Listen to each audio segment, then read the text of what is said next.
जो आप वीडियो देख रहे हैं वेज नॉनवेज मसालेदार चटपटा खाना, यह फैमिली रेस्टोरेंट खुला है देहरादून के माजरा में, जिसका नाम रॉयल दरबार है। जब से रॉयल दरबार खुला है ग्राहकों की लाइन नहीं टूट रही। इसी दौरान जब वहां पर हम पहुंचे तो कुछ एक्टर भी पहुंचे हुए थे। पता चला ये तो टीवी के जाने माने अभिनेता निभाई बाली और संजय बत्रा है, जो देहरादून में फिल्म शूटिंग कर रहे हैं। इस रेस्टोरेंट में खाना खाने पहुंचे उन्होंने खाने की जमकर तारीफ की और बॉलीवुड को लेकर क्या कहा वह भी आप सुन लीजिएगा। आज हमारे साथ टेलीविज़न की दुनिया की दो हस्तियाँ मौजूद हैं जो अपने अपने क्षेत्र में दिग्गज हैं। जी हाँ, निमाई बाली और संजय बत्रा। उनसे बात करेंगे और जो वो जहाँ पे आए हुए हैं वो रॉयल दरबार रेस्टोरेंट है देहरादून में स्थित माजरा में, और यहाँ के जो जायके हैं, यहाँ के पकवानों के वो चखने आए थे और उनसे हम बात करते हैं। हमें वो मिल गए। सबसे पहले समाचार इंडिया में आपका स्वागत है। थैंक यू सो मच, बहुत बहुत शुक्रिया। आप यहाँ पे आए तो सबसे पहले हम यहीं की बात करेंगे। आप रॉयल दरबार रेस्टोरेंट में आए हैं, आपने यहाँ का जायका लिया, क्या कहना चाहेंगे? सर लाजवाब, मतलब मैं क्या बोलूँ। मैं और संजय भाई ऐसे टहलते टहलते आए थे कल, तो हम कुछ और रीज़न के लिए आगे जा रहे थे, तो इन्होंने बोले भाई ट्राई करते हैं यहाँ पे खाना। कल जो ट्राई किया तब से हम इतनी तारीफ़ कर रहे हैं इस खाने की कि आज फिर पहुँच गए हैं। मतलब आप ही सोच लीजिए कि हमें कितना पसंद आया है खाना। बाकी संजय भाई बताएंगे। खाने के बारे में पहला कमेंट मैं लेना चाहूँगा। खाने के बारे में मैं अगर सच कहूँ तो हम लोग यहाँ शूटिंग करने के लिए आए, सुबह 4 बजे के आसपास उठना पड़ता है, तो खाने को लेके बहुत ज़्यादा कॉन्शियस थे, लिमिट में खा रहे थे, बिकॉज ऑफ बॉडी के हिसाब से खा रहे थे। बट यहाँ आने के बाद ना हमारी नीयत बदल गई। हमने खूब खाया, जी भर के खाया। नीयत ख़राब हो गई। कल हमने खूब खाया, जी भर के खाया, और आज फिर आए हैं और आज कल से भी ज़्यादा खा के जा रहे हैं। अब मेरे ख्याल से शब्द हमारे पास नहीं है कि हम क्या तारीफ़ करें। अल्टीमेट मेरे ख्याल से मुंबई में भी ऐसा खाना हमने बहुत कम। आप यहाँ पे शूटिंग करने आए हुए हैं, हमारे दर्शक जानना चाहेंगे कि क्या शूटिंग है, क्या आपका यहाँ पे प्रोजेक्ट हो रहा है? एक सीरियल आ रहा है सिर्फ तुम कलर्स पे, उसी की शूटिंग चल रही है यहाँ पे। अच्छा, किस लोकेशन पर? कुछ ग्राफिक एरा यूनिवर्सिटी में चल रही है। उसके अलावा कुछ चौराहों पे शूटिंग चली है, अलग अलग जगह। मसूरी वाले रोड पे भी कुछ बंगले हैं तराइयों में, वहाँ भी शूटिंग हुई है। अच्छा, किस तरह की फिल्म है, क्या प्रोजेक्ट है, थोड़ा सा बता पाएंगे? नॉर्मल डेली सोप है ये जो आप देखते हैं, लेकिन बड़ा इंटरेस्टिंग है। ज़्यादा कुछ मैं रिवील नहीं कर पाऊँगा बिकॉज अभी तक ऑन एयर आया नहीं है, तो ये काफ़ी हमारे एक नॉर्म्स होते हैं इसके, तो हम कुछ ज़्यादा डिस्कस नहीं कर सकते। आप दोनों ही टेलीविज़न दुनिया के वेल नोन फेस हैं, तो अभी एक तो शूटिंग हमारे यहाँ पे चल रही है, देहरादून में चल रही है, उत्तराखंड में आप तशरीफ़ लाए हैं। इसके अलावा और कौन कौन से अपकमिंग प्रोजेक्ट्स हैं आपके? देखिए, सच्चाई है कि पिछले दौर जो लॉकडाउन का दौर गुजरा, तो अमूमन हमारी इंडस्ट्री भी थोड़ा ब्रेक लगा हुआ था, फुल फ्लेश्ड काम नहीं हो रहा था। अब चीज़ें शुरू हुई हैं, तो इत्तेफाक है कि सबसे पहले यही हम लोगों ने, निमाई बाली ने भी यही साइन किया, मैंने भी यही साइन किया, जिसका प्रोमो आप लोग कलर्स पर देख रहे हैं। बाकी तो विस्तार से जानकारी आप लोग को बहुत जल्दी मिल ही जाएगी। तो इसके अलावा और पाइपलाइन में प्रोजेक्ट हैं, लेकिन ये जो प्रोजेक्ट इतना बड़ा है और इसमें इतना समय हमको देना है कि फ़िलहाल 3 महीना तो किसी और प्रोजेक्ट के बारे में हम नहीं सोच पा रहे। यानी कि टेलीविज़न इंडस्ट्री भी कोरोना से पूरी तरह से प्रभावित हुई है, जो और इंडस्ट्रीज़ हुई हैं, टेलीविज़न इंडस्ट्री उल्टा ज़्यादा हुई है हमारे हिसाब से। आप वेल नोन फेस सबसे ज़्यादा क्राइम पेट्रोल से और बाली का वधू से। इसके अलावा आप कोई ऐसा प्रोजेक्ट जो आप करना चाहें जो कि आपको जो दर्शक हैं वो याद रखें, ऐसा कुछ सोच रहे हैं, आपके दिमाग में आ रहा है? क्योंकि अब तक जितना भी ज़ुबान पे किसी के नाम आया दर्शकों के, वो बाली का वधू सबसे पहले, सेकंड क्राइम पेट्रोल। जी, हकीकत ये है कि जैसा काम हम सोचते हैं या हमारी मर्ज़ी का अच्छा काम जो होना चाहिए, वो अभी हमारी ज़िंदगी में बाकी है। हाँ, चाहे छोटी बहू हो, ज्योति हो, बालिका वधू हो, या इस प्यार को क्या नाम दूँ, वो वाला बड़ा अच्छा था। लास्ट को कौन सा? ये उन दिनों की बात है, इन दोनों की बात है। लास्ट शो वो था। तो अमूमन आप लोगों की दुआ से सभी बड़े प्रोडक्शन हाउस के शोज़ थे और अच्छे मकबूल शोज़ थे, पर मुझे लगता है कि जो सबसे बेस्ट होगा वो अभी बाकी है। आपका कोई ड्रीम रोल इन्होंने तो बताया कि अभी इंतज़ार में है कि वो आए दिन, आपका भी कुछ इन्हीं की तरह मामला है? बस इंतज़ार कर रहे हैं एक अच्छे रोल का, जहाँ पे कुछ। अब जैसे कि टेलीविज़न को छोटा पर्दा कहा जाता है, बड़े पर्दे पर आने की उम्मीद मतलब करें हम आप और ज़्यादा, कि एक हद के बाद इंसान जाता है कि अब मैं फ़िल्मों में काम करूं, तो क्या देख रहे हैं यहाँ से आप, कहाँ सफ़र है आप? देखिए हम लोग क्रिएटिव लोग हैं। बड़ा पर्दा छोटा पर्दा पहले हुआ करता था, अब उससे भी छोटा पर्दा आ गया है। पहले टीवी को बोलते थे छोटा पर्दा, सिनेमा को बोलते थे बड़ा पर्दा, अब हथेली का पर्दा आ गया है। अब 3 पर्दे हैं, OTT प्लेटफॉर्म है ना, तो तीनों के कंटेंट अलग अलग होते हैं। पर चूँकि हम क्रिएटिव लोग हैं, बेसिकली हम लोग थिएटर से हैं, तो हम हर विधा में काम करते हैं, किए भी हुए हैं और आने वाले दिनों में भी करेंगे।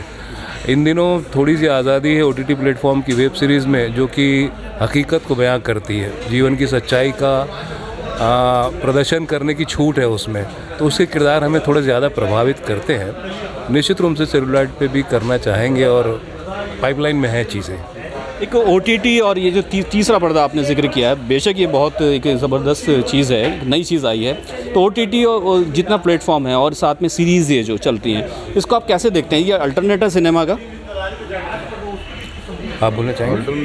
अल्टरनेट तो डेफिनेटली आज के दिन में मेरे हिसाब से OTT प्लेटफॉर्म फिल्मों से भी बड़ा हो गया। बिकॉज़ ये लॉकडाउन के दौरान जो हाल हुआ है हमारी फिल्म इंडस्ट्री का, उस समय हथेली पे, जो भैया ने बात बोली एकदम सही बोली, हथेली पे एक नया पर्दा आ गया है, तो वही लोगों ने देखा। बड़ी बड़ी फिल्में इसी पे रिलीज़ हुई, तो अब जाके कुछ अभी खुला है, हमारे थिएटर्स खुले हैं, तो मुझे लगता है कि अभी शायद जाके कुछ अच्छा होगा। एंड आई रियली विश कि अभी ऐसे ही चलता रहे और हमारा भारत ठीक रहे, स्वस्थ रहे। और इस भाषा की वल्गैरिटी OTT प्लेटफॉर्म में ज़्यादा दिखाई दी शुरू में जब आया, उसके बाद फिर सुप्रीम कोर्ट को इस बात का संज्ञान लेना पड़ा, उस पर रोक लगाई कि ये चीज़ें ज़्यादा हो रही हैं। ये कहाँ तक ठीक है कि किसी अपनी चीज़ को हिट कराने के लिए, जैसे कि गैंग्स ऑफ वासेपुर थी, उसके बाद एक और मूवी आई थी, वो कौन सी मूवी थी आप बताएंगे कोई? एक और मूवी थी, मैं नाम मिस कर रहा हूँ, उसमें भी काफ़ी गालियों की भरमार थी।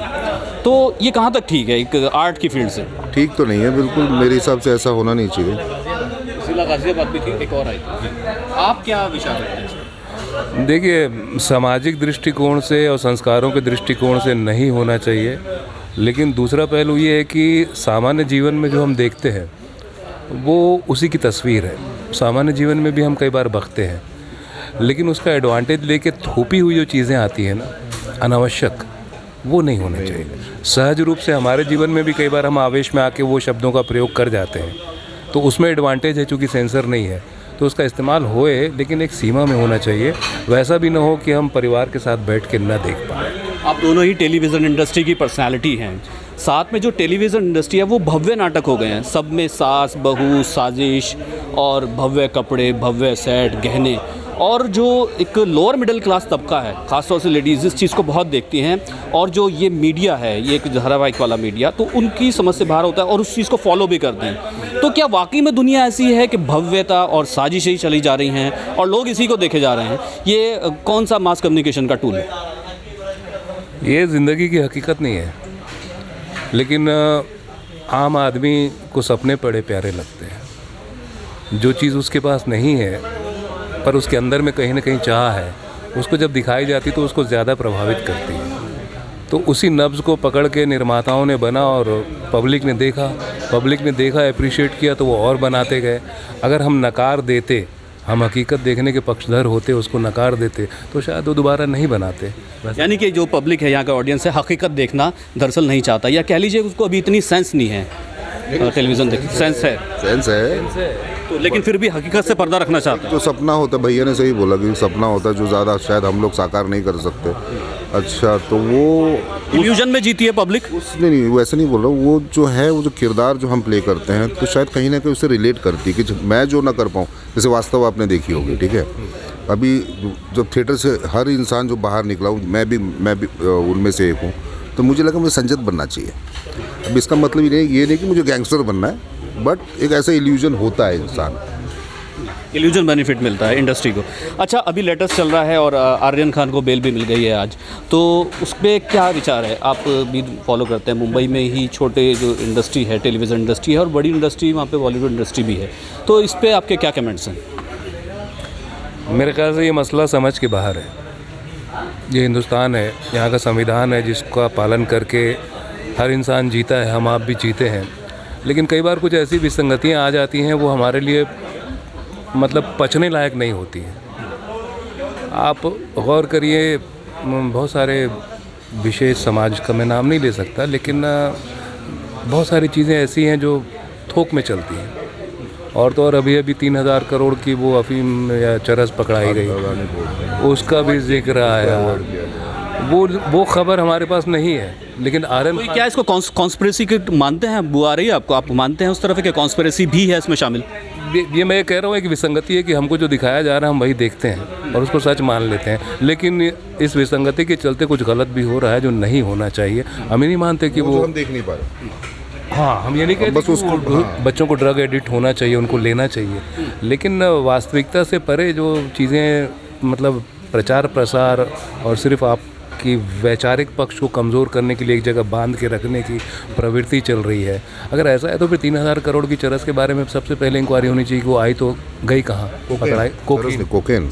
हाँ, वो बहुत बड़ी बात है। की बात होनी चाहिए। हाँ, वो सारी बातें दबा दी गई। चलो ठीक है, आर्यन को आप यहाँ पर रेस्टोरेंट में आए हैं, फाइनल कमेंट्स में आप रेस्टोरेंट के खाना खाया आपने, यहाँ पेट भरा, यहाँ का नमक चखा, तो यहाँ फाइनल कमेंट्स में चाहूँगा कि क्या कहना चाहेंगे, इससे क्लोज करते हैं। यहाँ के जो मालिक हैं उनके ऊपर प्लीज़ कैमरा पैन कीजिए। रियाज भाई हैं, वो हेमंत भाई हैं, दोनों भाई हैं ये लोग। बहुत अच्छे शिद्दत से इन्होंने रेस्टोरेंट बनाया है और मैं चाहता हूँ कि ये बहुत ही उन्नति करे।